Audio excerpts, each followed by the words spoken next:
I'm going to treat you like the Native Americans. And as I, a colonial master, come across this country, I'm going to give you blankets filled with smallpox. I'm going to feed your women booze and then relegate you to a polluted area of the country that no man should ever live upon and then not give you any casinos. I'm going to take my hand, stick it inside of you, and then open it like a baseball mitt. And then I'm going to have a catch with my infant son.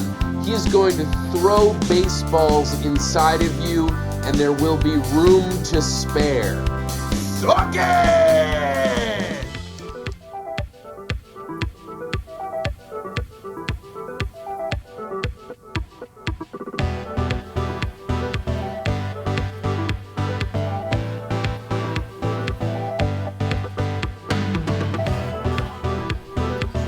Play some fantasy football!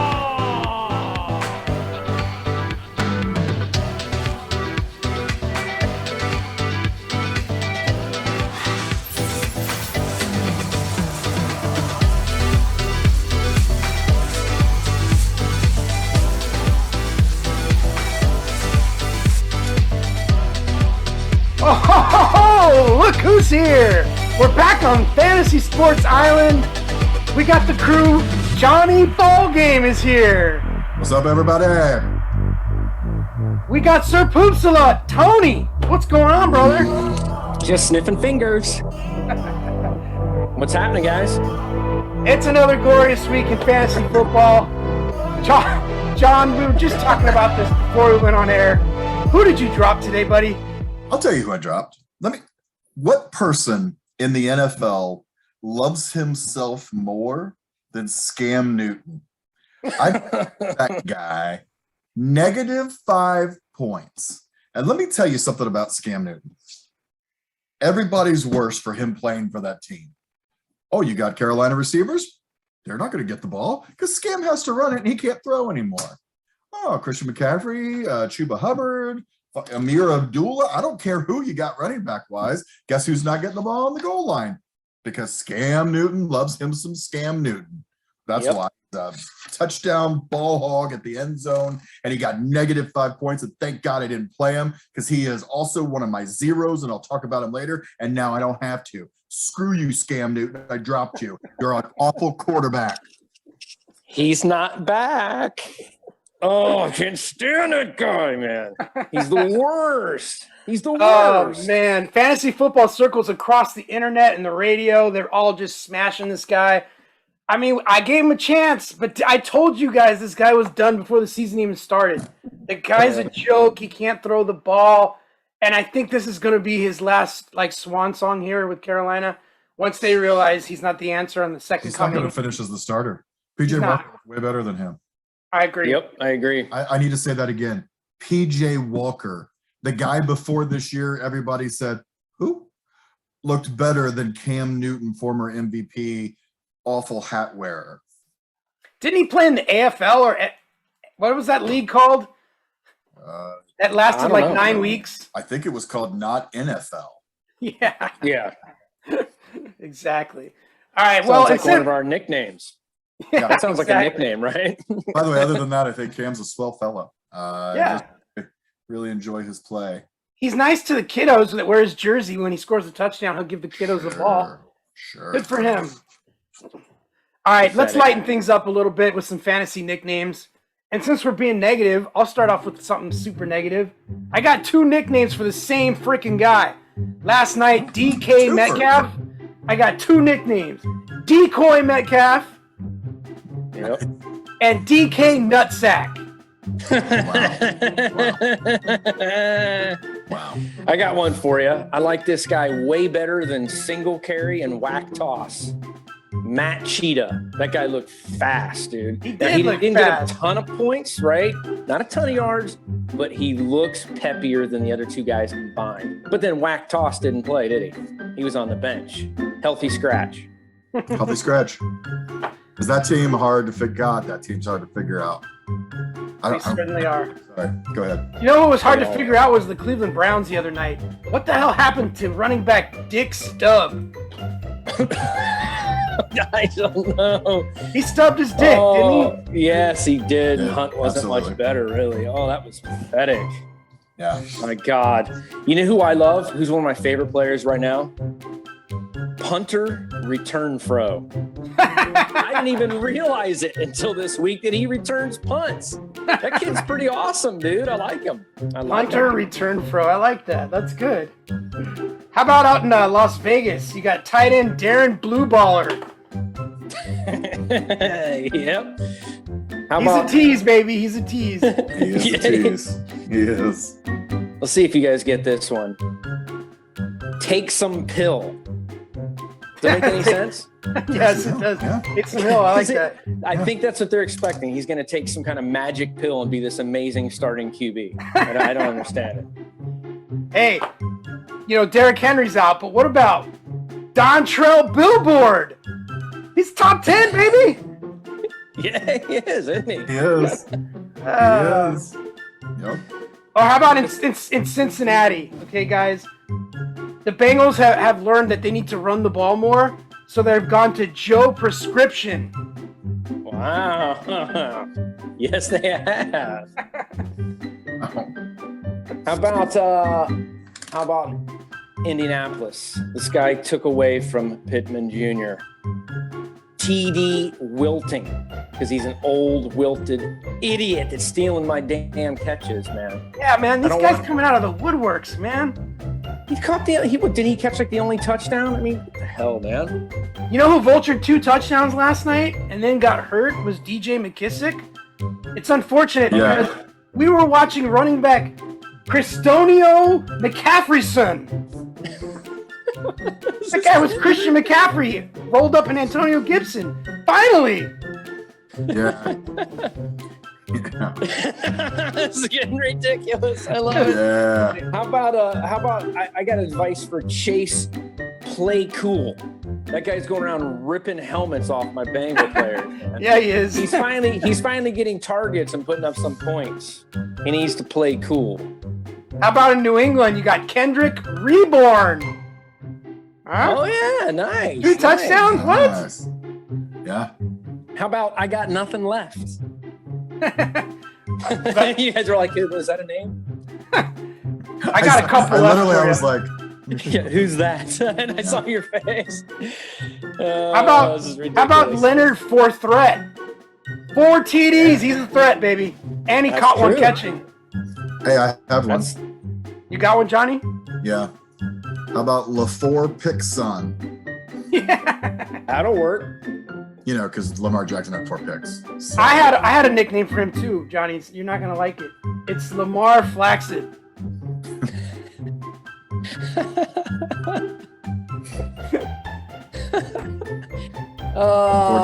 unfortunately, I believe it. I got We're gonna one get more. this show canceled. I got one more. Out in San Francisco, Saliva Mitchell. That guy's going off, man. What the hell? That guy's Yeah. for real. He's for That real. guy's Yeah, for he real. is. He's awesome. Legit. Yeah. All right. Enough of the fantasy nicknames. On the next segment of the show. You guys ready? Yep. All Yep. right, here we go. News and notes around the NFL. News and notes around the NFL. We'll start with this one. This one hurt the most. I have him in Dynasty, so it's a crusher for me. Wow, Christian McCaffrey's hurt again, guys. Who knew? This time he's been ruled out for the rest of the season with a sprained ankle. Okay, it's time to label him soft and injury prone. John, Yeah. is this the end that we know it of the number 1 pick in the draft, Christian McCaffrey? Yeah, if I owned McCaffrey, if I was the actual NFL team that had McCaffrey, I'd get another running back, and I'd use McCaffrey as my 3rd down back. I would never use that guy as a feature running back again because he just gets hurt so much. I'd use him where he's the best, which is pass catching, and I'd use him as a 3rd down back, which is, by the way, what everybody said about him when he was going to be drafted. He's not big enough to play full-time running back in the NFL because he'll get hurt. That's true. They did. Good year, and everybody's like, "Oh, look, he can do it," and he hasn't done it since. Good point. Wow, that's harsh. I don't know if I'd go that It's- far, but I definitely mix in more of like a 60-40 kind of split with another good running back so that he Yeah. stays more fresh. And Man, maybe Chuba.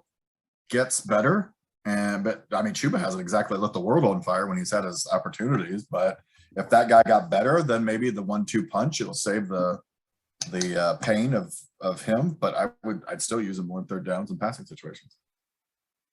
It What do you hurts think? for sure. What do you think, Yeah, Tony? I'm actually shocked. I'm shocked. I mean, I know he had a big injury last year, and it just kept going and going. And yeah, he is definitely injury prone. He's not the guy we thought he was going to be. And I'm disappointed, and I am shocked. I thought he was going to – Johnny's right. That's how they labeled him, when he came out. And they said that, hey, dude, I don't know if this guy's big enough, strong enough to be this every down kind of back. And that's exactly what has happened. I think he beat the odds the first couple seasons, and his body can't keep going like that. So it just sucks, man. It's really disappointing. He didn't get the 300 carry season like say Derrick Henry or something, but he got the 300 touch season, 2 seasons in a row. Right. And that wears and tears on your body just the same as a carry, a catch, a carry. It doesn't matter.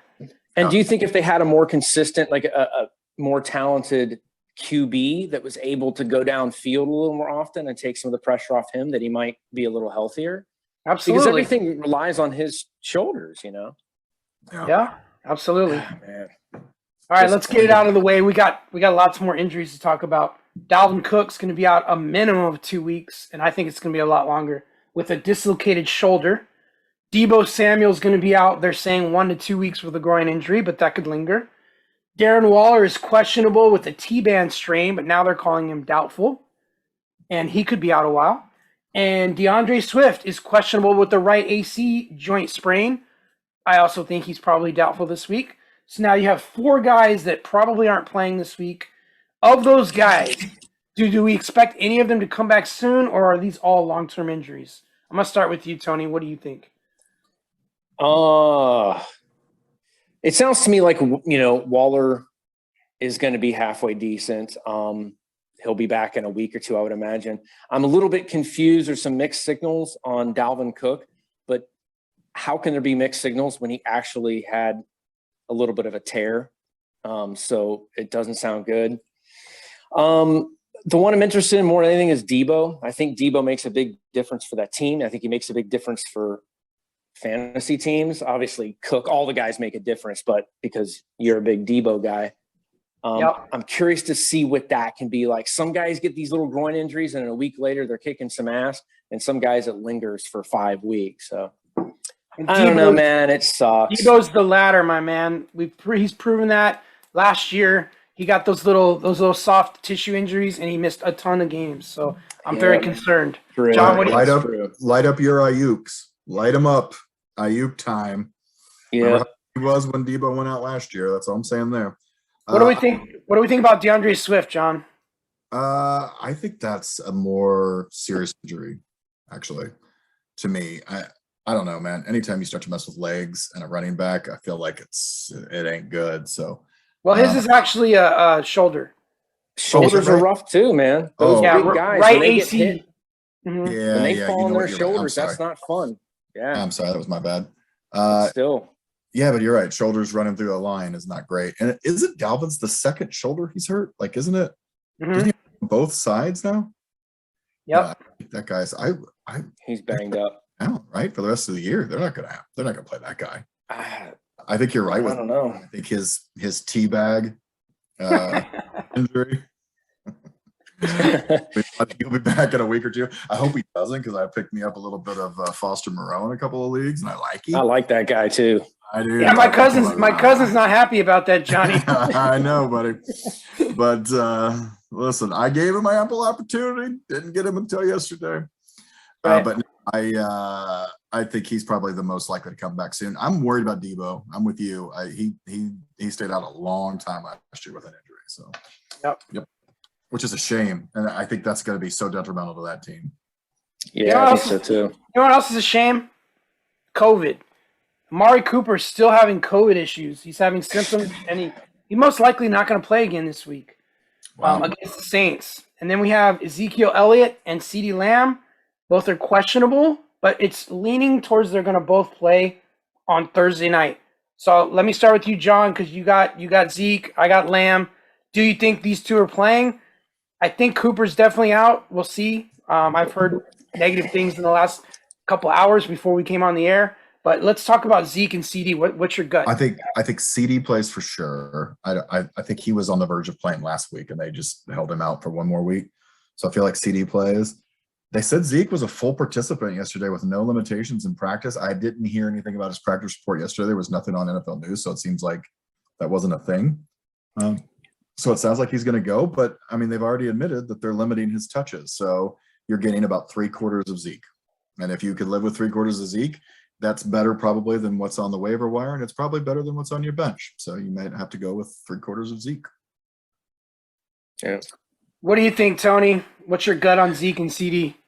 Well, I think both those guys are going to play. That's my gut right now. It doesn't sound Okay. overly negative that they won't. The Amari Cooper thing has me a little bit concerned because sometimes when guys healthy dudes like them carry COVID for a couple weeks, they end up being one of those guys that may have lingering issues for a month or two. Who knows? Yeah. We don't really know. It's a weird disease. But I have a very important share in Prescott.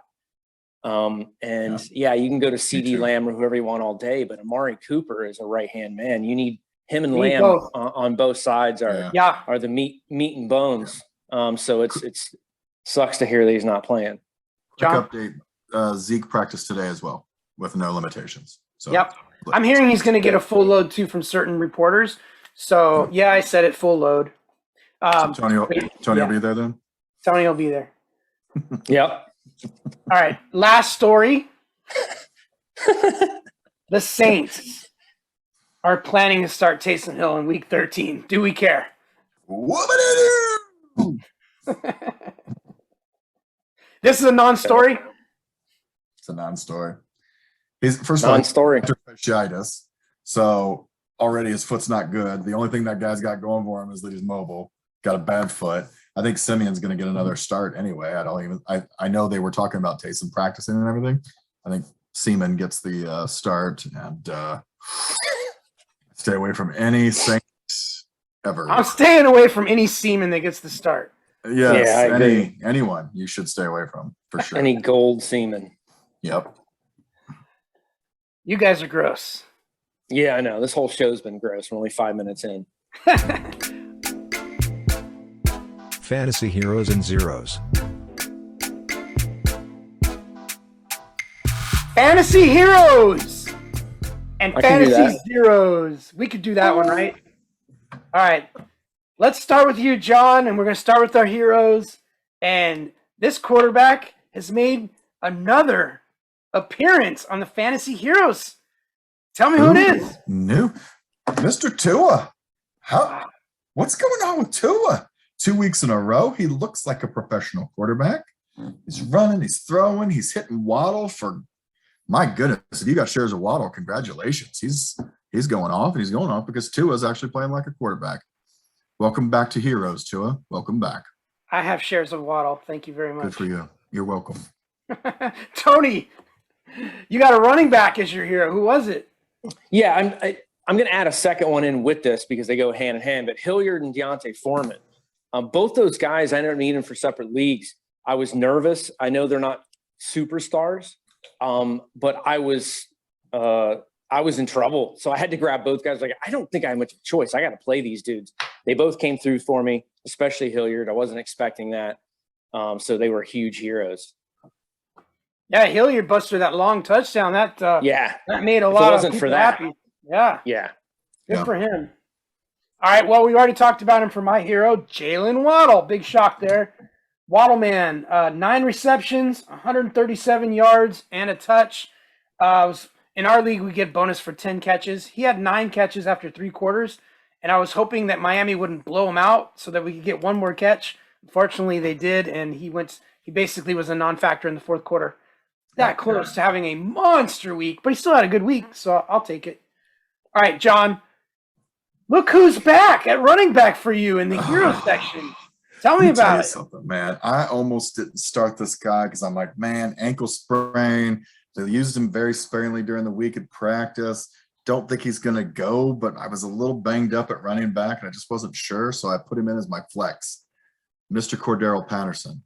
Let me tell you have my vote this year for the most valuable player. You gave Atlanta offense for the first time in 3 weeks, and coincidentally, you've been gone the last 2. He was phenomenal, man. Over 100 yards, a couple tutties. Just congratulations and welcome back, Cordero. Yeah, he was He's big. awesome. He's I awesome. actually was going to play him in one of my DFS lineups, and I chickened out for the same reason, John. He's been off with an ankle injury. I don't know how much he's going to – I thought he might share carries. Nope. Yeah. Guy came right back like he never left, just dominating. It almost looked better than he did the last game he played. He that was his best game, I think, right there.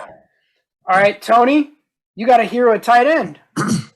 Yeah, Buffalo Bills own Dawson Knox. This guy came out of nowhere. We talked about him several weeks already earlier in the season. I wasn't expecting this guy to do what he's been doing.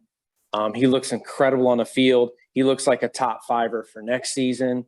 Love this guy. He's definitely my hero. In this one head-to-head league that I picked him up, which I know we don't love head-to-heads, but I've really struggled. And because of him, because of some of the injuries I've had, especially like A.J. Brown's been the big one, but Dawson Knox has helped keep me in it. And after this week, I'm now tied for first place.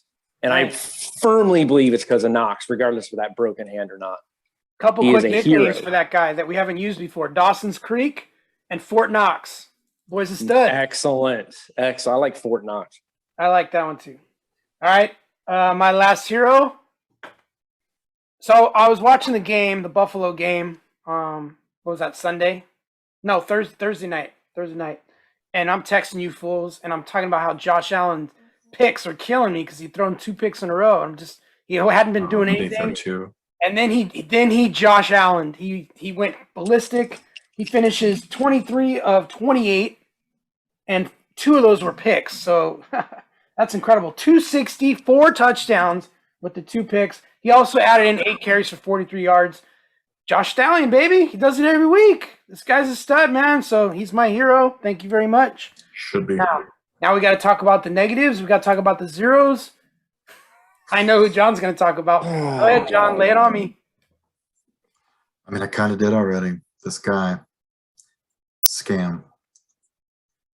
Just go away if you could, please. No quarterback should ever score negative points in a fantasy football league ever, not once, not anybody who started 3/4 of the game, and then he got benched for P.J. Walker. Yep. Anytime you're losing out to Pajama Walker, you know you're bad. Yeah. All right, Tony, who is your zero? This is actually kind of surprising. Yeah. God, who isn't my zero anymore? I'm going to start with DK Metcalf. This one, dude, this is like heartbreaking. Now, you can't entirely blame him, obviously. You got to look at the system. You got to look at the coach. Something's up with that QB, man. Something's up with Russell Wilson. This guy's making horrible passes, and in return, he's making horrible decisions on some of these passes. And Metcalf got something like 4 targets. I mean, what are we going to do? Like, this Honestly, is an important piece to the puzzle. Tony, he got 4 targets, but 2 of them were not even targets. They were like thrown They weren't. completely out of bounds, Yeah. uncatchable balls. I think it's the finger. I think it's not quite I right. think you're right. The grip on the ball, you could tell the ball's sailing on him. He made a couple nice throws, but at the same time, he made several bad throws, like really missed badly. Not Even himself. on short little 2-yard dump offs, he's overthrowing, Alex Collins and frickin' DJ Dallas. Like, who cares? Oh, God, these guys are miserable. And have you Miserable. watched Pete Carroll? It's over. He just It's over. something's up with him too. He just seems He's like gone, man. He's gone. Doesn't know what to do. He seems like Yeah. a little Yeah. off. Wouldn't surprise me if he ended up at Notre Dame. Huh, Johnny? At some point, shouldn't he retire? He's in his 70s. He's 70, I think, but yeah. Still in good shape, though. He looks fantastic. But he's just not. He doesn't even. I don't know. He seems disconnected. Yeah. He's giving He's up. not It's over. rushing it. Yeah. Yeah. So All right. 0 for me was Nick Chubb. 8 carries, 16 yards. Are you freaking kidding me? This guy led the NFL. He was second in the NFL to Lamar Jackson in yards per carry going to the game. He was number 1 as a running back, averaging 6 yards a carry, and this fool could only muster up 16 yards, and he only got 8 carries. Like, what are we doing here? 2 catches for 23 yards. Luckily got me a few points, but big 0 from Nick Chubb. I'm a little worried. Every time Kareem Hunt seems to play, Nick Chubb's pretty average. So it's starting to worry me. Yep. All right, John, you got a tight end 0. Who is it? I'm sick of him. When I don't play him, he catches touchdowns. When I do play him, he does nothing, less than nothing. Hunter Henry, I dropped you today. I dropped you. I'm sorry. It's over. It's not you. It's me. No, wait, it is you. It is you. It's not. All right. You don't catch any passes. You don't catch any touchdowns. You didn't live up to your end of the bargain, and I'm breaking up with you. I'm sorry. Oh, ouch. And you know who picked him up, right? Your cousin, right? My cousin. Oh, show John. He showed you, Johnny. You pick up Foster Moreau. I'm taking your discard. Tony, running back. Yes, sir.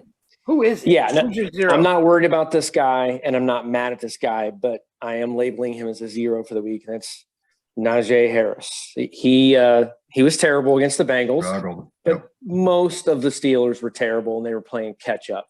So I'm not going to give that guy a hard time.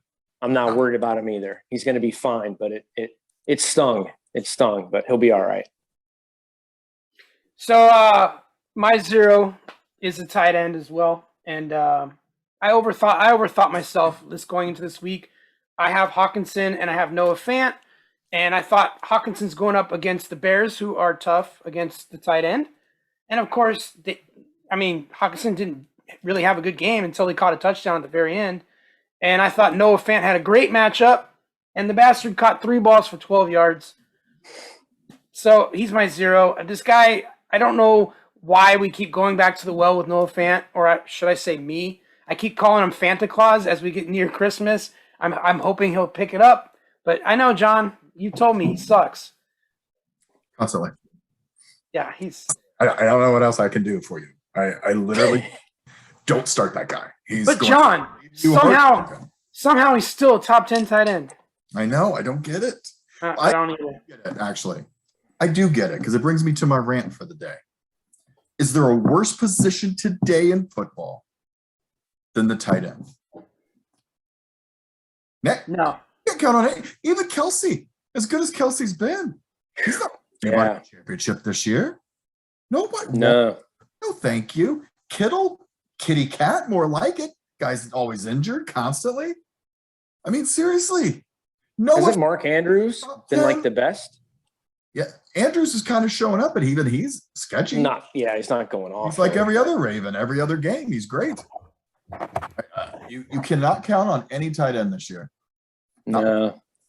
It's true. The panic button. All right. So, as you can tell by the whininess of our little rants this week, there's a lot of guys that it's time to maybe panic on, and we haven't had the panic button in a while. So let's do some panic button. I'm going to go over a few guys. We're going to keep it short and sweet, and we're going to talk about whether it's time to panic or not. First guy I want to talk about, I'm going to start with you. I'm going to start with Tony because you're a Cincinnati Bengals fan. Joe Burrow.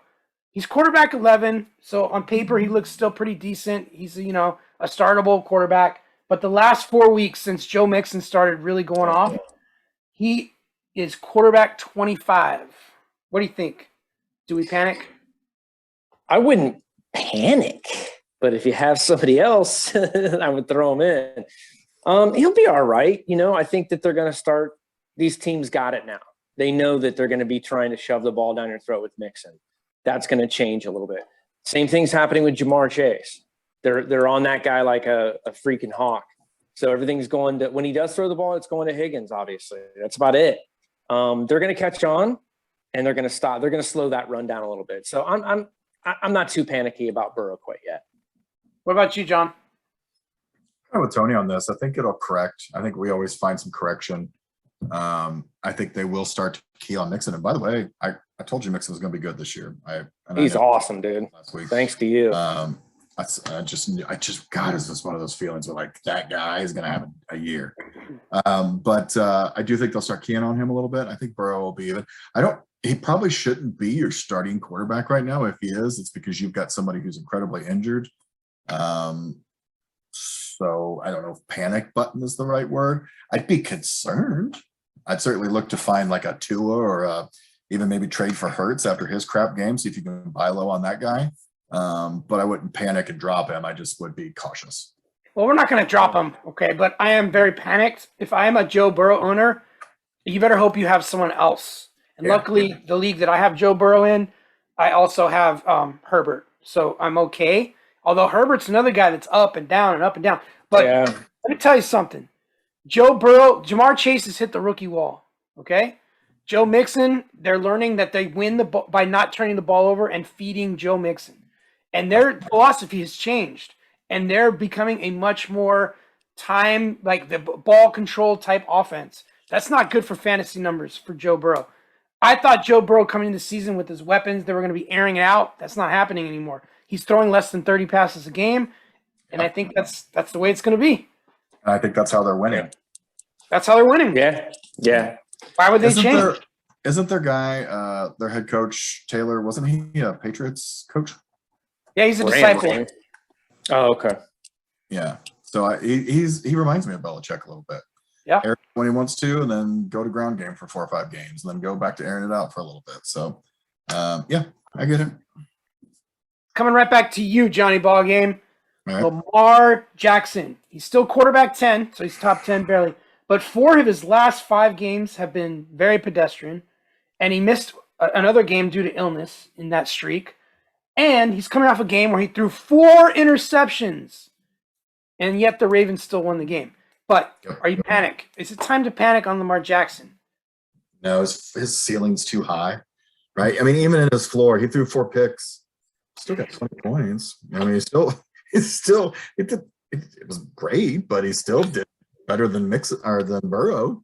So his floor's high and his ceiling's higher. So yeah, he on occasion throws that dud out. You just know you're going to get it with Jackson, but going down the stretch, start to get in bad weather. You want a quarterback who can run and who can get out of the pocket and make defenses who are running slower in bad weather. The guy, I save him, and I'm betting on him to help me win a championship. You said it there. As the weather gets colder and they start running more, that's when Lamar shines. So I think there's something to hold your hat on there. I'm not ready to panic just yet. I'm a little worried, but not panicked. What about you, Tony? I agree. I have nothing else to say. I agree. Okay. If the weather does start getting crappy and he starts looking like crap, then we'll know in a couple of weeks. But he's going to be fine. Yeah. Well, since we already talked about this guy and he was your 0, I'm coming right back to you, Tony. I want to ask you: Are you Najee Harris? So he's running back 5 overall in the year, which is fine. But since the bye in week 7, he's actually running back 11, and he seems to be hitting the proverbial rookie wall for running backs. He's slowing down a little bit, not quite as useful in the passing game. Are you concerned? Are you panicked? A little bit concerned. I think he's going to be fine. I worry about them giving him the ball too much, but they're starting to spread it around a little bit because they have to score. You've seen the wide receivers numbers going up, but I'm not too panicked. I'm going to ride him till the end of the season. I think he's going to be fine. And he doesn't have a brutal schedule either. He's got some easier games, so hopefully he'll score some points. Good call on the schedule. Definitely, it's going to get easier for them. John, what do you think? Panic time? I'm kind of with Tony, slightly worried because the rookie wall is a big thing, but there are also rookies who have hit a wall for a short amount of time and then kind of brought it home towards the end of the season. And I kind of feel like that's where Najee is going. Again, bad weather favors the offense, not the defense, because they know where they're going and they know how to do it. And I feel like Najee can probably run in some pretty bad weather with his style of running. So I feel like he'll get stronger down the stretch. Yeah, I'm not actually concerned about Najee too much. He's still very active in the offense. This past week, the Bengals blew them out, and it was kind of an outlier. It was just a weird game. He didn't get the touches he'd normally get, so I'm not really concerned just yet. All right, here's a guy that I am a little concerned about. I was actually concerned about Damian Harris first, but then I saw this last game when both were healthy and both were going into the game on equal footing, and it seems to me that Damian Harris is still the lead guy in New England. So, having said that, are we concerned for Ramondre Stevenson? Yes. Yeah. Yeah. Absolutely. Yeah, I don't think they're, you got to be concerned anyways. If those backs are healthy, they're going to be spreading it out. You can't depend on him for big points. Yeah. So that's all I'm going to say. So you have to be concerned. He can't be your starter. I completely agree for that exact reason. It's a Belichick offense. You never know what running back's going to get it. I worry about him. I do think I actually think he's a little bit more talented, and I think he's a good running back, but even he doesn't get all the carries and all the load like he would on another team. So I stay away from the Patriots backfield. I don't like it. If you have to play one of them, you want to play Damian Harris because he's getting the late, like the closing time carries. He's getting the goal line work most of the time. He's getting more of like a 60 to 65% split, and that proves that he's the lead dog in that backfield. And he looks good when they He do. looks good. He looks good. Yeah. But Ramondre Stevenson also looks good. However, he's not fantasy viable. You saw last week, if you played Ramondre, you got screwed. So it's very hard to play him at all. Yeah. So yes, panic button. Panic button. All right.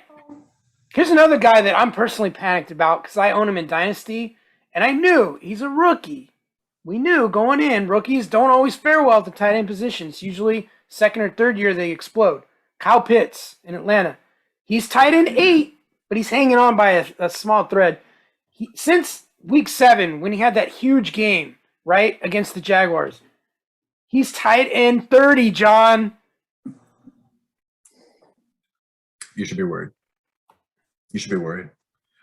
Some leagues, I think they drop him. Like, that's how bad, like in shallower leagues, that guy's, honestly, what Falcon other than Cordero are you owning right now? Who's got a Falcon that they go, can't wait to put that Falcon in? Even with Cordero, I'm terrified. And that guy's been good every week except for when he was injured. I'm worried about Pitts. I don't think he's going to be good for the rest of the year. I agree. Tony, what do you think? Yeah, I think there's one small chance. Gage showed a little bit of life this weekend. It doesn't amount to much, but if he's going to get some attention or he can take some tension away from Kyle Pitts, because they've been all over Pitts like, fly on turds. So with Gage stepping up and the backfield, possibly Patterson healthy, might be a chance, but you're still talking, 5 for 50 and no touchdowns? Tony, it always resorts to poop with you, buddy. Always resorts to I know it does. I know it does, but that's a good point. As a matter of fact, I just dropped a log under the table, I think. Your Christmas tree in the back, is it a Yule log? Yeah, that's what it is. It's a good point about the coverage. They're double teaming Kyle Pitts because he's the main weapon. I think the loss of Ridley's really killing them right now. Ridley's taking the top off the defenses and opening things up over the middle for Pitts. It's not there. So if you're like Bill Belichick, who are you going to take away first thing? You're going to take away Kyle Pitts. That's the goal, and I think teams are copying that. So I'm very concerned. I have no choice but to play him every week because I really don't have another tight end on my dynasty team. But if I was playing in a redraft league, I'd look elsewhere, man. Panic. Yeah. And last guy to panic on. Darren Waller, blue ball Waller, tight end 3. He's still having a good overall year, but now he's injured his knee. He's been super erratic this year. And if you drafted Waller, like I said before, you got him in the second round most likely. That's too much capital to pay for his production level. Are we panicked? Do we think Waller shows over? What do you think, John? Yeah, because again, no tight ends really going off this year. If you drafted a tight end in the first 5 rounds, you are sorely disappointed. Other than maybe Andrews, you are sorely disappointed in your draft choice. Yeah, I'd panic because he's not doing that great. I haven't looked at his splits over the last 5 or 6 weeks, but I don't remember his name as anybody who was going off. So yeah, I panic. Foster Moreau looks better than him when he's had limited time of playing. Yikes. Are you panicked, John? Tony? Yeah, I am. I'm going to say something that I haven't said all season about this guy. And I don't know a lot about football, so this obviously is truly just an opinion. We drafted him in a pretty big league. I'm in another league with Rocky. Rocky wanted him right away as like our second or third pick. And I wasn't into it. He was just like, I want him. Like, dude, I don't trust Waller. I don't trust Waller to go that soon. And he was going pretty quick in a lot of leagues because the tight end position is tight. But you know who he kind of reminds me of? When the situation is perfect, it's got to be perfect between him, the QB, who's covering him, so on and so forth. If things are ideal, he was like Jimmy Graham with Drew Brees. The minutes you throw like a thorn in the side of that, they kind of suck. I don't trust Waller even when he's healthy. Maybe with a different QB, maybe a different system. It doesn't mean that he's untalented. I'm just giving my opinion, my gut kind of opinion. I don't think he's a top 5 tight end. I just don't. So I'm panicked right now. Even though he's tight end 3, you don't think he's a top 5 tight end? I don't, dude. It's because the tight ends suck this year. That's why he's a 3. Yeah. Totally agree. Johnny Ball Games, go with your gut. All right. We haven't had this segment in a while, Johnny. Johnny, you feeling hungry? Because it's time to go with your gut. Darvin. Johnny Ball Games, go with your gut. We're going to throw some things to your way, and we're going to let you react with your gut, right? We're going to talk about rookies today, all right? Only rookies. How are these rookies, in your opinion, with your gut, how do you feel these guys are going to perform the rest of the year? I want to start with some Jets, Johnny. Let's talk about 2 rookies on the Jets. Zach Wilson at quarterback and Elijah Moore at wide receiver. Go. Love Elijah Moore. I think he's one of the most talented receivers. I think he's one of the best draft choices out of at the receiver and a class full of really good receivers. He's a really good receiver. I don't like Zach Wilson at all, and there's something telling me that Zach Wilson isn't the starting quarterback by the end of the season.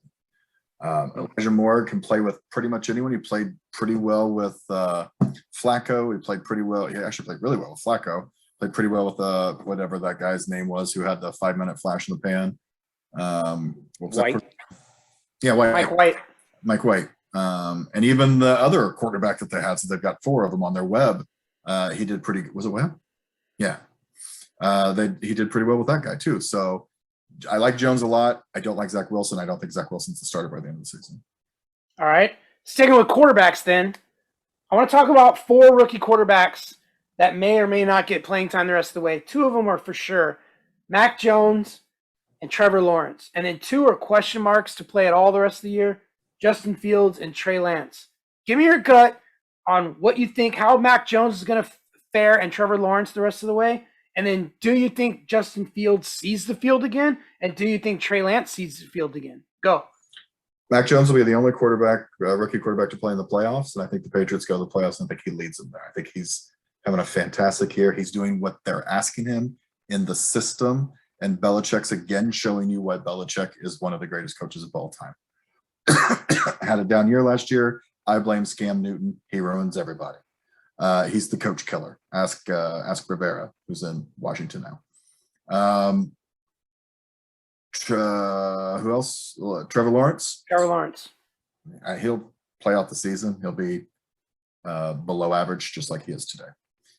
What you're getting from Trevor Lawrence this year is exactly what you're going to get up to this point. Is exactly what you're going to get to him at the end of the year. Might play better in the last 2 games. Sometimes rookies just suck for most of the year, and then like the last 2, they start to go give you a little hope and a little something, and then all the teams get all excited about them again, and then they think the next year that they're going to be the next, Joe Montana. That doesn't happen either. But Fields will come back after he's not injured anymore. He wasn't playing that bad. I mean, he wasn't playing that great in that game, but the couple of games before that, he was actually playing pretty good, starting to look like an NFL quarterback a little bit more. And as we said during the cold weather or bad weather stuff, Fields, I think, is the quarterback you want, not Dalton. I mean, I know Dalton threw for 300 yards, but again, he looks like Satan, so I'm pretty sure that had something to do with it. But and then Trey Lance, I don't think that guy sees the field the rest of the year, except for maybe in some packages. Jimmy G's playing good ball. It's not a problem with that group. They're winning. They've been winning Yeah. some games. Trey is not going to help them any, and Trey didn't look good when Trey played. So I don't think Trey plays the rest of the season except for in some small packages. I'm just going to say, I'm going to brag a little bit because I told you guys the best quarterback in this draft was Mac Jones, and he's proven it. I did. He's awesome. He's awesome. did? All right, Tony, Fantastic. I'm going to throw a bunch of running backs at you.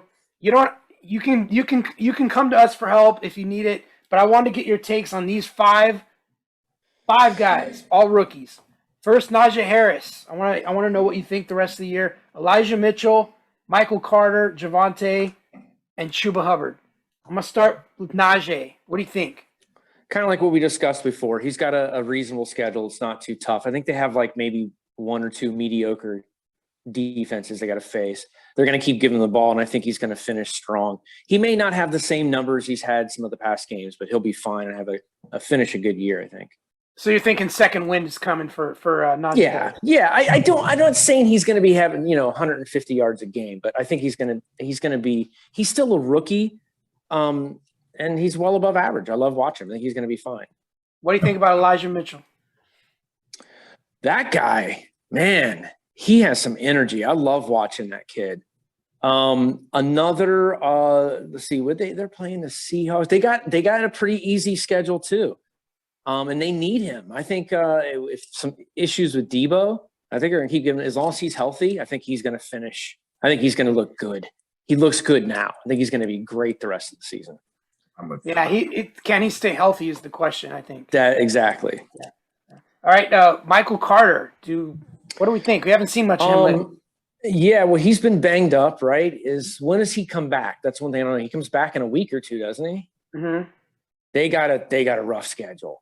From what I remember, they faced a lot of tough defenses. I don't think that he is going to be able to finish as strong as the first two guys we talked about. So I like him. But I think we'll see more from him next season. Okay, and I want to start with you, Tony, and I want to hear from everyone on this guy. Javonte Williams. Will he break free from the fantasy cockblocker himself, Gordon? As good as he is. They love Melvin Gordon, so I think that they're going to keep giving it to both of them. And you know what? It's working for them. That's all they got. So yeah, I don't think he's going to break free and be the solo guy, but that doesn't mean that he's not going to score some points. Another guy I love. I can't wait to see what they're going to do next year because they love Melvin Gordon. So what do you say? John, quick take. What do you think about Javonte? Is this still a 50-50 the rest of the year? I love him, but I think it's 50-50 the rest of the year. I think he takes over as full-time next year. I think they just save him, make sure he doesn't get hurt. They've got a pretty good thing going, and Gordon actually doesn't look horrible. So I think Tony's absolutely right. I think it's 50-50. Yeah, unfortunately, Denver's 6-5, and they're right in the hunt. They're 2 games back of first place. They're 1 game behind the Chiefs. They're right there. So even though that division's very tough, they're not mathematically out of it. And until they are, it's going to be the 50-50 show. So sucks, but what are we going to do? Yeah. All right, last guy I wanted to ask you about, Tony, Chuba Hubbard. What do you think's going to happen with Chuba? Well, I have him as a backup in one of my leagues, so I had to look ahead, try and get some hope after losing McCaffrey. Not excited about him, man. I think he has a little bit of talent, and the same thing. We'll see what happens next year. Got the Falcons coming up, so I'm going to play him. But then I had to write this down. Starting in the middle of December, it looks like Bills, Saints. Well, actually, it's like Bills, Bucks, Saints, Bucks again, or something like that. He's in trouble. Those 4 games, he's not going to do anything. And it's a shame. The Panthers are a mess anyway. So that's my feeling on Chuba. Maybe next year. Good call. Let's talk about some wide receivers. I'll start. I want to talk about Jamar Chase.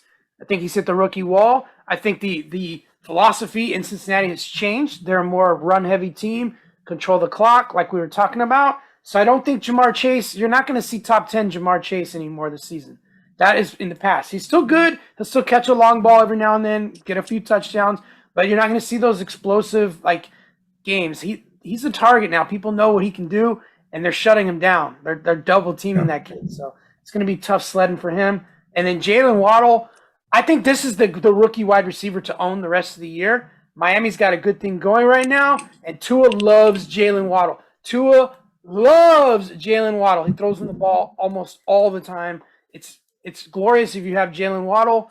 And it kind of reminds me of the Cooper Kupp thing with Stafford. It's like, can we throw it to someone else, please? I don't want to get Jalen Waddle hurt. You know what I mean? Now, Right. John, let me ask you, what do you think about Chase and Waddle? I'm with you on both, actually. I'm not as worried about Chase as you guys are because I do think he'll break out a little bit more. I think he'll be a solid receiver. I don't think he's going to be the star like he was in the first part. I love me some Waddle right now. I like what Tua's doing. I like what Waddle's doing. I think you're absolutely right. And what do we think about Javonte Smith? He's up and down. He'll have a huge game and then a quiet game. I think the problem is the quarterback play there, obviously. And if they make a change to Gardner Minshew, even though I'm not a big fan of him, I think that could help Javonte Smith. What do you think, Tony? I don't know, man. Yeah, it's another one of those guys. It's a crapshoot back and forth. I like him too, but even if they switch QB, I think it's going to be up and down. But I don't think he's going to go off the rest of the season. Personally, Do you remember DJ Chark with Gardner Minshew? True. I mean, true.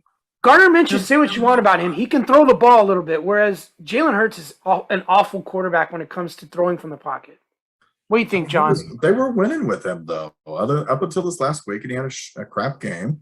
They were winning with Hurts, and there was reports on every television station that they might have found their quarterback, and Hurts is starting to play like a regular quarterback, and he was actually not throwing bad. I don't think they replace Hurts with Gardner Minshew. He's not the future there. They got to see what they have in Hurts. Now, having said that, Devontae Smith's going to be up and down just like Hurts is. And so there's going to be games where Hurts just runs a bunch, and Smith's not going to get much.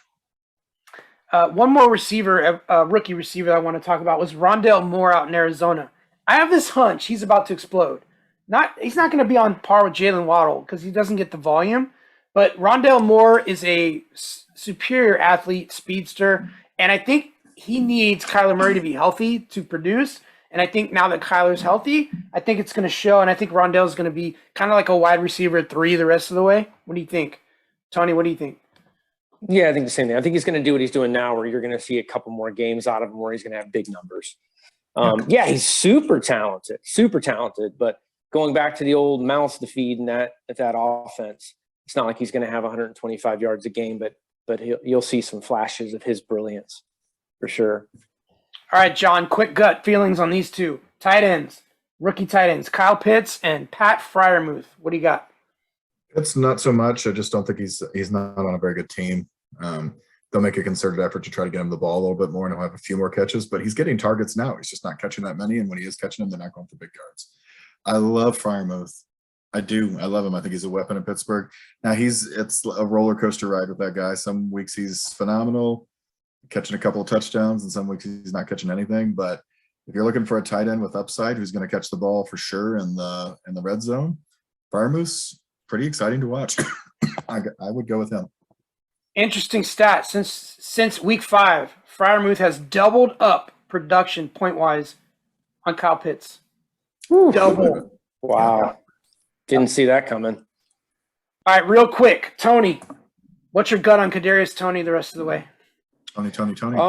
He's got a mediocre schedule too. And you're talking about the Giants, and he is struggling with his health. He's missed a few games. Another one of those guys, man, he was fun a couple games to watch. He's awesome. I have nothing left to say about the Giants. I just don't think he's going to be able to do much more because of he doesn't even have his quarterback this week. Nope. Daniel Jones is out, and it might be multiple weeks. Yep. Oh, it might be multiple weeks? Yeah. Didn't even know that. So the good news is Mike Glennon's coming in. So we got that going for you if you're a Giants. Oh, God. Your year hasn't been painful enough. Last guy I want to just real quick touch on is Rashad Bateman. I don't know what to think about this guy. I see the talent, but when Lamar throws downfield, he throws it to his boy Hollywood. So I don't know if there's room in that offense for a second mouth to feed at the wide receiver position. So I don't think Bateman is much of a fantasy value this year at all. Maybe next year, but not this year. John, you agree? I agree. 100%. Okay. Yeah. All right. Week 13 matchups. Let's talk about Week 13. Let's gear up with some matchups. What do you think? Yep. Okay. right. All right. Let's talk about the buys first. There's 4 teams on bye. You got the Browns, the Packers, Titans, and Panthers. So we won't have to watch Sham Newton. How about that? That's good. But there are 5 games, and there's some good ones, and let's talk about them. Thursday night, a couple nights from now, it's going to start off with a bang. Dallas Cowboys, they're 7-4 at the New Orleans Saints, 5-6. The over/under is 47.5. The Cowboys are favored by 4.5 on the road. We might see Taysom Hill at quarterback. What are we looking for in this game, Johnny? The Cowboys' total domination of a really underperforming team. Not even sure they're going to have Kamara back. If Taysom plays, who cares? If Trevor Siemian plays, really, who cares? There's no wide receivers. I mean, what are we doing? I think the Cowboys will get some of their help back. I think CD comes back. Zeke, like we talked about earlier, Pollard's playing out of his mind, and Dak looks like he can be Dak when Dak wants to be Dak, and the offense allows it to be. So Saints have too many people out on defense as well. I that's what I'm looking for. Dallas is going to kill him. Yeah, I'm looking for Prescott to eat him up pretty bad. I think CeeDee Lamb, if he plays, and I'm hoping he does, I think he's going to have a nice game. I like Cedric Wilson if he plays in this game as well, since Cooper's going to be out. And I like the tight end, Dalton Schultz. I think it's going to – I like Zeke too. Johnny. Listen, I hope your mouth to God's ears. I got to play him, but – And I don't like any Saints offensively unless Kamara plays. You obviously play Kamara. But if he doesn't, I don't like any Saints. I wouldn't touch any of them. All right, let's go on to the next game. I'm going to start with you, Tony. We got the Los Angeles Chargers at the Bengals. Chargers are 6-5. The Bengals are 7-4. So this is a big game. And we got the Bengals favored by 3 at home. Over/under is 50.5. What's your gut tell you about this game? My gut is the Bengals can take them. But Herbert likes to throw 80 touchdowns and 8,000 yards every other week. I'm being just a little dramatic. So I'm a little nervous, man, I'm not going to lie, because the Chargers are the Chargers. They're not good at stopping the run. So if the Bengals stick to their game plan, I think that they can pull it off. But I'm nervous. I'm nervous. I think Herbert's going to have a good game. So is it going to come down to the Bengals having to throw when they've been running the ball the past few weeks? I think we're going to pull it off. But I'm nervous. What do you think? What do you think, That's John? all I'm going to say. I would love to say that the Bengals are going to beat the Chargers, but it seems like they always have trouble with the Chargers. Like throughout history, if you look back at the Chargers-Bengals games, every time I thought the Bengals were going to win against the Chargers, they don't. You're right. And I just don't think this is any different. I think Herbert comes out and has this stud Herbert games because the Bengals, when they blow somebody out, the next week they suck. I know. That's what I'm worried about. That's exactly what's going to happen this week. I think Herbert, I play all my Chargers in this game. I don't think the Bengals defense is as good as it looked last week. We've seen them get blown by lesser teams. I would play Keenan Allen. I might even play Mike Williams, and he's the most up and down receiver I've ever seen in my life. I'd play all my Eckler's going to feed. He's going to have a great day. Yeah. So I think it's actually going to be a high scoring game. I think all offensive people score really well. I think Mixon will actually have his worst game he's had in about 6 weeks because they're going to have to catch up and keep up with the Chargers. Yeah, the Bengals. To interject real quick. The Bengals, if you come out shooting quick against the Bengals defense, both, the team tends to get, I don't know what happens to them, but they get intimidated and they have a hard time catching up. And this is the type of team that's going to throw. So if they get behind quick, Bengals are in trouble. They got to hold them off early. This is a different Bengals team, guys. They're figuring out how to win. I think they're going to dominate the Chargers. I think Mixon's going to have a huge game again. I do like Sherbert to have a good game, of course, but I don't know about Mike Williams. He might be a ghost again. I don't know about Keenan Allen either. I think Eckler will do fine, but we'll see. I think the Bengals are going to win by like 10 points. I kind of do. I hope you're right, man. I hope you're right. Great All if right. they did. Be great. Baltimore Ravens are 8-3, and they're at the Steelers. This feels like the Steelers kind of need to win this game at home. They're 5-5-1. The over-under on this game is 44, so we're expecting a low-scoring game, and the Ravens are favored by 4 on the road. My gut tells me the Ravens finish the Steelers season in a dominant way. I think this is going to be a blowout by the Ravens, and I think Big Ben's going to struggle again. I don't see it any other way. What do you think, Tony? Yeah, I think you're right. I mean, they really have to have the win, and I think Roethlisberger's got his fat ass against a wall, man. He can't, like, it doesn't matter. He has to perform. He can't now. He physically cannot perform up to the standards enough for them to win. So unless they get some, yards from Najee quickly and some crazy touchdowns or something, I think they're in trouble. And maybe some Lamar picks. Maybe some more picks. That's what they need. Pixins. What do you think, John? No, I think the Ravens have one of their go-off games. I think they end the Steelers. Everything you guys said, other than maybe Najee playing pretty well, but the Ravens defense has actually looked better last couple of weeks too. So, I don't see it. Yeah, Sure, Dunzel. So since we're all in agreement that the Ravens are going to dominate this game, Pittsburgh's probably going to win, guys. Bet on Pittsburgh. Sunday night game's a good one. Kind of good. Denver Broncos, surprisingly at 6-5, at the Chiefs, 7-4. The Chiefs, despite only one game better than Denver, they're favored by 10 points in this game, and the over-under is 47. First of all, two things I notice here. I've never seen a team that's only one game better than their opponent be 10 points favored, and I've never seen the Chiefs have an over-under of less than 50. It's crazy. What is going on? Wow.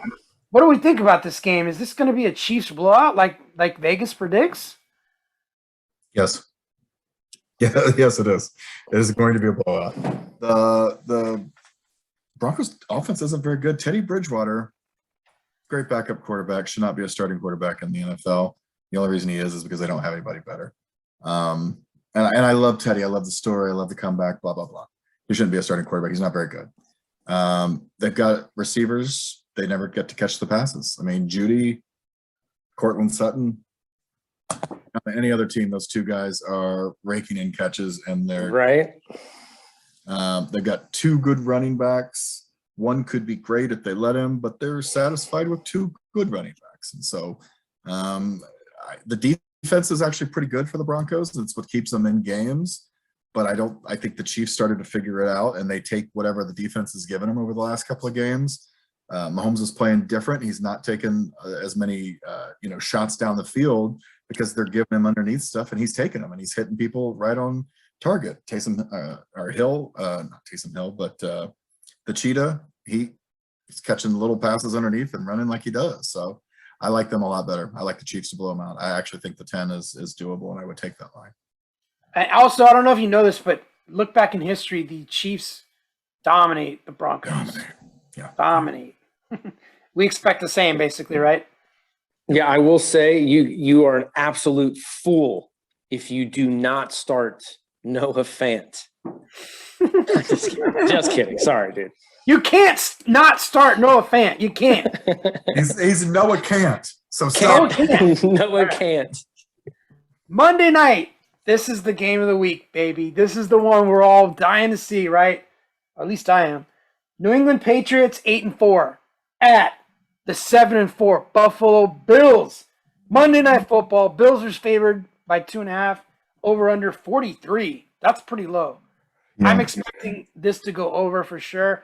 I like both teams' defenses, but I also like Josh Allen a lot in this game, and I like the running game of the Patriots in this game because Buffalo has been vulnerable lately against the run. I think it's going to be like a little bit more high scoring. What do you think, John? No, I think both defenses are phenomenal. I think they've got this one right in Vegas. I think they're pretty smart guys over there, and I like the under. I don't think this over. Oh man, feels like one of those weird 18-15 games where we at the end of it go. It was kind of mildly entertaining because of defense and turnovers, but no. Tony, what's your gut tell you, man? You know what? I'm gonna go with a mediocre kind of score. I'm gonna go something like 21-17, and I'm pulling for the Bills. I think the Bills are gonna take it by like a field goal. I don't think it's gonna be super low scoring, but I don't think it's gonna be super high scoring. That's my gut. The Patriots have owned the Buffalo Bills. Bill Belichick has been owning Josh Allen for years. And I think it's time for a change. I think Josh Allen's pissed. He's on a mission. I think he's gonna dominate this game. I think Josh Allen's gonna get 300 yards passing and 2 or 3 touchdowns. Josh Allen, when Josh Allen pushes because he wants it so bad, is not a good Josh Allen. And I think Belichick has his number, and he's going to have his number again. I hope so. I'm starting the Patriots defense against the Buffalo Bills and Josh Allen. Ooh, that's how confident. That's ballsy. That's ballsy. Johnny Ball's game. Johnny Ball's game. We'll see. I got a feeling, though. First of all, New England's going to stop the run, and Buffalo already has a problem running the ball. I think at one point during the game, Buffalo's just going to stop trying to run it up the middle, and they're going to let Josh Allen just go. And the way to beat the Patriots is throwing the deep ball. And I think that's what they're going to do. Well, I did just think about it. Dallas is my other defense, and I might start Dallas because they're playing a really bad Saints team. But anyway. That's true. That's true. Play the Patriots. Oh, boy. Okay. Johnny doubting himself, guys, right here. I am. Burning questions.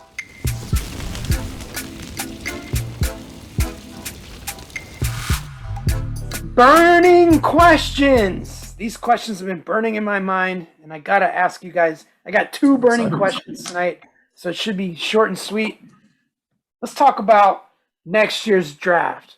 So, knowing what we know and seeing how things have unfolded, at this point, if we were drafting for 2022 today, I want to know who your number 1 pick in the fantasy draft would be overall. Your number 1 pick.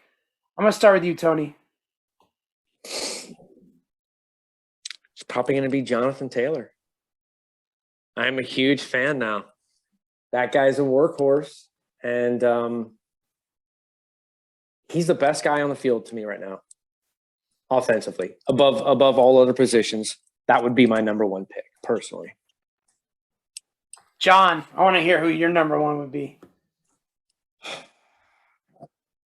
think he's absolutely right. It's Jonathan Taylor. Jonathan Taylor is fantastic. I also really like Eckler. Like, those are 2 guys that get a lot of touches and a lot of work. And I'd consider Eckler. And I never thought I'd ever say that. Me either. To me right now is the number 1 running back and the number 1 pick. The number 1 attribute for a running back is availability. This guy has never missed a game, and he's never missed a practice. And that's why Jonathan Taylor is number 1. If I knew Christian McCaffrey would stay healthy at least half the season, he'd still be my number 1, because on a point per game basis, that man is dominant and should be the number 1 pick. But knowing now how banged up he is and always getting hurt, and then you see Jonathan Taylor, who's just steady. He's there every game. He's never hurt. You got to go Jonathan Taylor, number 1. There's no doubt about it. It would be foolish not to take him first. I can't see an argument for anyone else. I mean, in our league, he's almost 100 points above the next running back, and the next running back is Derrick Henry. Derrick Henry. That's the only guy I would consider at number 1. Only guy I would consider at number 1 is Derrick Henry, because he was that much better than the competition this year. But given his age and now his injury, I'm weary. I'll take the guy that stays healthy so far in his career, Jonathan Taylor. All right. So after Taylor, now I want to ask, who would you take next? If Taylor's off the board, who would you take next? I want to know. And Henry's out of the question because he's injured? No, Henry, you could take Henry. I mean, Henry would have been killing it for you up to this point. Yeah, I would say Henry. Yeah. Henry. Okay. If you look at our list, it's Joey Mixon at 3 and Eckler at 4. I was going to say Joe Mixon. He's been really, really good. There's also Alvin Kamara, but now injuries. I mean, who knows? But and then there's McCaffrey. You might take him second. You could also take Dalvin Cook second. I don't know. It's a toss up right now. I think if I was put to a gun to my head right now, I'd take Derrick Henry second. You agree, Tony? Yeah, absolutely. Absolutely. All right. I like Mixon 3, by the way. I do like that. That's Never good. thought I'd ever say that. That's crazy, right? All right. Now, knowing all this, let's look. I want to show you something here. I want to look at the draft. The guys, all the running backs that we took in the first round. Okay? This is going to be the most depressing thing we've ever seen. Christian McCaffrey went number 1 overall. He hasn't produced number 1 running back. When he plays, he has, but he hasn't played. Dalvin Cook, he's been kind of a disappointment. He came up a little small. He's hurt. Ezekiel Elliott, he's been good, but now he's hurt. Derrick Henry was great, and now he's out for most of the season. Alvin Kamara has been dinged up. Not the same guy. Najee Harris has hit the wall as a rookie. Aaron Jones is disappointed completely, and now he's hurt. Nick Chubb is in a timeshare, disappointed a little bit. He's been a little banged up as well. He's had some COVID issues. Jonathan Taylor is basically the only guy that went in the first round that produced, along with Joe Mixon, who went 12th in our league. So, having said all that, there's a theory in fantasy football that next year, the way to go, the strategy to use is the zero RB strategy. And that all that means is it doesn't mean you're not taking any running backs. What it does mean is you're going to wait a few rounds before you start taking your running backs. And instead, you're going to load up on wide receivers, top-tier wide receivers, and even a quarterback in our league because quarterbacks score a lot, or even a tight end like Kelsey, something like that. So you're going to wait till the 3rd, 4th, 5th rounds to get your running backs. Is this a valid strategy, John? I want to start with you. No, and let me tell you what. Let me read you the top 10 running backs in our league. Jonathan Taylor, Derrick Henry, Joe Mixon, Austin Eckler, Najee Harris, Zeke Elliott, DeAndre Swift, Leonard Fournette, and Cordero Patterson, and then Nick Chubb. Of those top 10, 6 of those guys were drafted in the first round. And people like Cordero Patterson wouldn't have been drafted by anybody. That was a surprise out of nowhere. You still, if you wait to get running backs, you're going to get crap. I mean real crap, like bad. And people will take all those other people that are up above them. I hate the idea of a zero running back draft. Yes, they're still scarce. I don't care if they get hurt. When they play, they're still better than having the top-tier wide receivers. And they prove it. If you look at the scoring, so guys like Mixon, Jonathan Taylor, the guys that have relatively stayed healthy, they're far above the wide receivers. And who was our number 1 wide receiver that we thought was going to dominate this year? Javonte Adams. He hasn't been that good. He's not the top wide receiver. You know what I mean? So if the same problem exists, minus the injury, but the disappointment level, the same argument exists for wide receivers.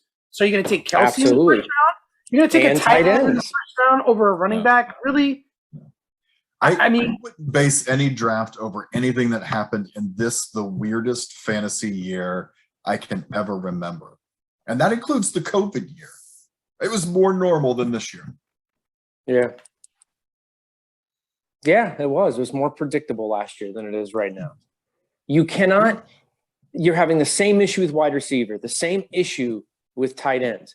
The only thing that I can see that is a little more, what's the word I'm looking for, hopeful, is the QB situation. There's some solid QBs that I know that I would probably grab early. But even then, you're talking about Herbert's been inconsistent. I thought he was a top 3. Lamar Jackson, inconsistent. I mean, Pat Mahomes, give me a break.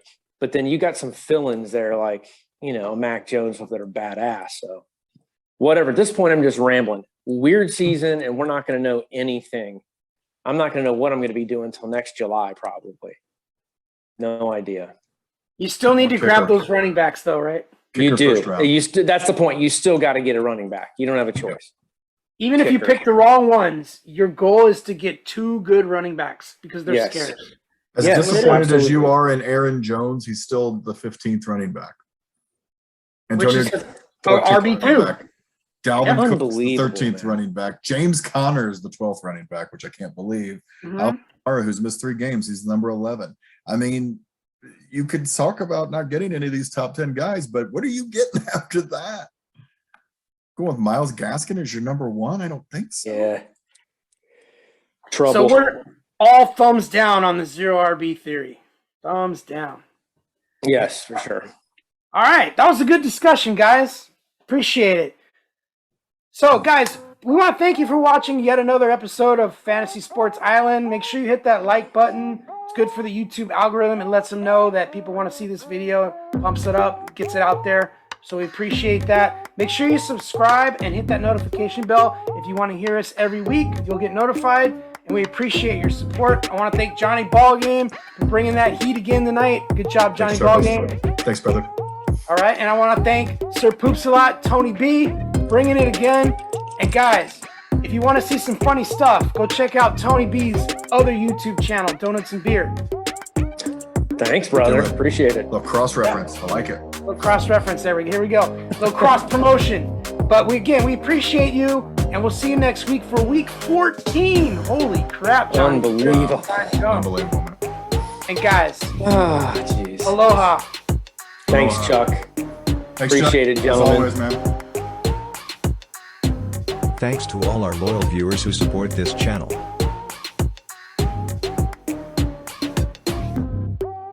Tune in next week for another episode of Where the Hell is Royce? On Fantasy Sports Island.